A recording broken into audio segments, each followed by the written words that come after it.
Welcome into Seahawks Today by Chat Sports. I'm Meghan Payton. All right, today we are talking about how the 4-8 Seahawks can somehow, in some way, get a wild card spot and make it in the NFL playoffs. All right, stick with me, guys.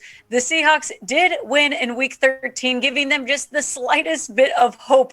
It was an important game against the 49ers. Big win there. They still face a very difficult task. 5 weeks left in the regular season. They need to essentially win out, and they could use some help along with some other teams. Now, we're going to break down, where we think the Seahawks' most realistic chance of making the playoffs falls, what that path looks like. But let's first take a step back, look at what's going on the NFC West. All right, we're staying in reality here at Chat Sports. Arizona Cardinals at 10-2. Seahawks, they can't get there.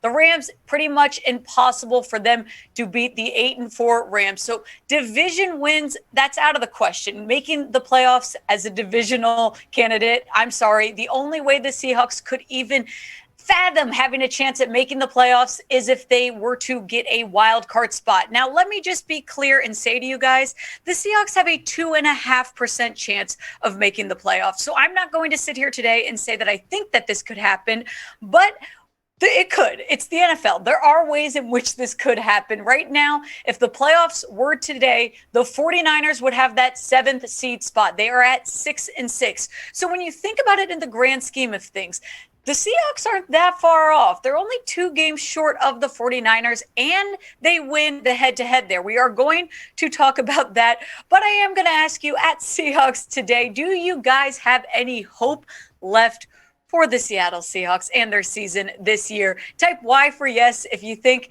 somehow, some way they can pull it off, or type N for no if you think it's over. All right, let's look back and see what the Seahawks did, where it went wrong. They started off 2-2, a win, a loss, a win. Then things get hard. Russ gets hurt. They start struggling. They lose a few games. They beat Jacksonville with Geno Smith. Russ comes back. Not good, though. They have that bye in Week 9. They get demolished against the Packers in Week 10.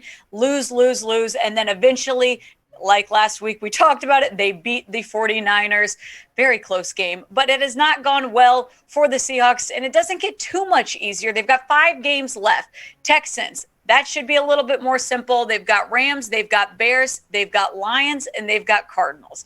All right, so now I'm going to tell you what I think their projected record could be. So I'm going to call it a win at the Texans. They can do that easy. They are going to lose against the Rams. That's a hard team. I think they can beat the Bears at home. They're going to beat the Lions. And the Cardinals, somehow they will win this game. Maybe the Cardinals are benching their starters at this point. It's Week 18. Obviously a very good team. Who knows what could happen, though. Week 18, there's a lot going on as far as where they will stand playoff relation-wise. So I'm going to say the Seahawks, kind of best case scenario. I think they will go 8-9, and that's best case scenario, guys. There's no way they are finishing this season 5-0. That's not realistic. So I think at best they just have the one loss against the Rams. Now I'm going to take you through the clear path. Now there are multiple paths, but I have a path that I created in which the Seahawks get a wild card spot. But first, I do want to tell you guys about a great deal going on over at Fanatics. If you guys are feeling kind of bad about the Seahawks and you want to cover your face when you go outside, well, might as well do it with some Seahawks gear. If you go to chatsports.com/Seahawks hat, you can get some cool hats, guys. I'm kidding. You can get beanies, you can get baseball caps, and there's this really cool hat, beanie, long sleeve shirt combo. It's going for $25. These are up to 50% off right now. So now's the time. Hey, get your holiday shopping done. Get it now while it's still a little chilly in Seattle. Chatsports.com/Seahawks hats. All right. So a team that the Seahawks have to outwin, that's the Niners. And they don't necessarily have to have a better record than them because they beat them twice. So they would win the head-to-head against the 49ers. So the 49ers need to lose some games. They've got the Bengals, Falcons, Titans, Texans, and Rams coming up. They've got, you know, some of these are going to be more challenging. Some of these are kind of gimmies. But if the Seahawks want a chance at getting a wild card spot, they need the Niners to fall short here. So I'd say, hey, best case scenario, they lose against the Bengals. They win against the Falcons. They lose against the Titans. They beat the Texans, and then they lose against the Rams. That's best case scenario. So, and if that happens, that means that the Niners and the Seahawks, they both end the season at 8-9. But since Seattle beat 49ers twice in a row, that means the Seahawks would win the head-to-head there. Now, that might be a little bit more challenging than you think, and there's a lot more that goes into it than just them beating the 49ers, because there are plenty of other teams still in the mix.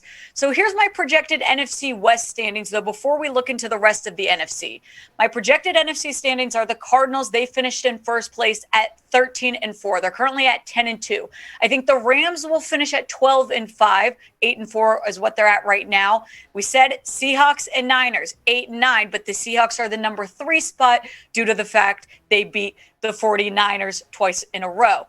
Now we are going to have to involve some of these other NFC teams, but before we get into everyone else, guys, do you hate everyone else in the NFC West? If so, now's the time. Vent it out. Let me know who you hate the most. Who's your least favorite team in the NFC West? Is it the Arizona Cardinals? If so, type ARI for Cardinals, type LAR for Rams, or type SF for 49ers. All right, unfortunately, it does not just end there. We've got to talk about these other teams. So we've got, as you can see, the Seahawks are at 4-8. They are tied with the Bears. They are tied with the Giants. Ahead of them, we've got the Vikings, the Panthers, the Falcons, and the Saints. They are sitting at 5-7. Eagles are at 6-7. We already talked about the Niners, so we're going to leave them out of this for right now. So there's a lot that has to happen, a lot of luck that the Seahawks are going to need in order to have a chance at claiming a wild card spot. Now, I promise you guys, we are not going to end the videos here at Seahawks Today if the Seahawks do not make the playoffs. We're here to provide you guys content all season long. We're going to talk draft. We're going to talk trades. We're going to talk Russell Wilson rumors. There's a lot going on in Seattle. Do not give up hope and stop tuning in to your Seahawks channel. Go to Seahawks.com or press that big red button. That's actually youtube.com/Seahawks TV. We are on the road to 24,000 subscribers. Thank you to all 23,288 of you. Help us get to 24,000 before the holidays. All right, we mentioned teams in the NFC that the Seahawks need to watch out for. The first one being the Bears, because the Bears right now are tied with them at 4-8. This is the only team out of the contending teams left that the Seahawks play in their last 4 games. That's the Bears. They play in Seattle on December 26th. Now, this is an important game for them to win. I mean, honestly, all games are essentially a must-win game for Seattle, but the Bears and Seahawks, this could mean a lot as far as playoffs if they are both in contention for a wild card spot. The Bears will need to lose against the Seahawks. So there are other teams that are obviously in the wild card race. We've got the Washington football team at 6-6. They right now, if the playoffs were today, they would hold the 6th seed. The Eagles, like we said, 6-7. The Vikings 5-7. Panthers 5-7. Also, the Falcons and Saints at 5-7. Lastly, you've got the Giants at 4-8. So, are you guys ready for us to tell you how we can get the Seahawks to the playoffs? Before we do that, though, I do want to mention, if you do not know this already, the Seahawks have played the Vikings, Saints, and Washington. And unfortunately for the Seahawks, they lost all 3 of these games, meaning if there were a tie between just one of these teams, they would lose the head-to-head. So they have to have at least a better record than one of these teams. All right, guys, it's time. Here's our path. I'm going to tell you a way in which they can win, but again, there are multiple paths. If you go and look, when there's 5 games left of the season, there's 32 teams playing. There's a ton of different math, numbers, statistics that go into what the schedule and what the season will end up looking. But here is my most realistic route for the Seahawks to make the playoffs. All right, the Panthers need to finish 6-11. They will win week 16. They're going to lose 14, 15, 17, and 18. I don't think that's crazy unrealistic. The Bears need to lose and they need to go to 6-11. They can win weeks 15 and week 17. The Eagles will finish 7-10. They can win week 17. They've got to lose the rest. The Vikings can finish 7-10. They can win 17 and 18, but they cannot win the other games.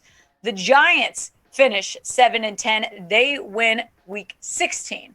So that would mean that all of these teams were eliminated. Now we go into what's left. Now there would be 4 teams tied at 8-9, including the Seahawks. We already went over 49ers. We already went over Seahawks. Both of them are at 8-9. Now you've got the Saints and the Falcons also at 8-9 in the way we went down this path. Now, like we said, the Seahawks lose the head-to-head battle against the Saints because they lost that game. But because it's a 4-way tie with the Falcons and with the 49ers, it does not apply. So this is where head-to-head doesn't matter. The Seahawks really are looking at conference wins. This is where it gets a little bit confusing, but head-to-head only applies if there's a tie within one other team. Doesn't apply here. So in a crazy world, this is how the Seahawks could make the playoffs. But I have to just let you guys know, there's a reason why we said, the teams have to win in this week, not this week, because if one game changes, this changes the exact projected record. And then, you've got Saints in there, you've got Falcons in there. So it's very important to look at who each NFC team is playing. But if that was the path and that is how it ended, here's what the playoff picture would look like. The Cardinals would have the number 1 seed at 13-4. The Cowboys would have the second, and the Packers would have third. Bucks would have 3, Cowboys would have 2, Packers would have 3, Bucks would have 4. There would be a 3-way tie with the Bucks, Packers, Cowboys, and that would determine, we're not even going to get into that. Then we look at the wild card spot. The Rams would hold the 5th seed at 11-6. Washington would get the 6th seed at 9-8. And the Seahawks would make the playoffs at 8-9. Those other teams would be eliminated. That means the Falcons, Saints, Niners, Eagles, Vikings, Giants, Panthers, and Bears are no longer in the playoffs. All right, guys. So I don't know how you feel about this after we went through one path. I'm kind of worn out, to tell you the truth. And making this graphic made me realize, all right, it might not be the year for the Seahawks to make the playoffs. In a crazy world, it is the NFL. It could happen. But I'll ask you guys this. We'll end with this on today's show. Did this video make you upset about the Seahawks season? If so, type UGG in the comments. It's okay. It might not be the year for Seattle, but we've got plenty more to talk about with draft coming up, combine. We're going to look ahead to the 2022 season.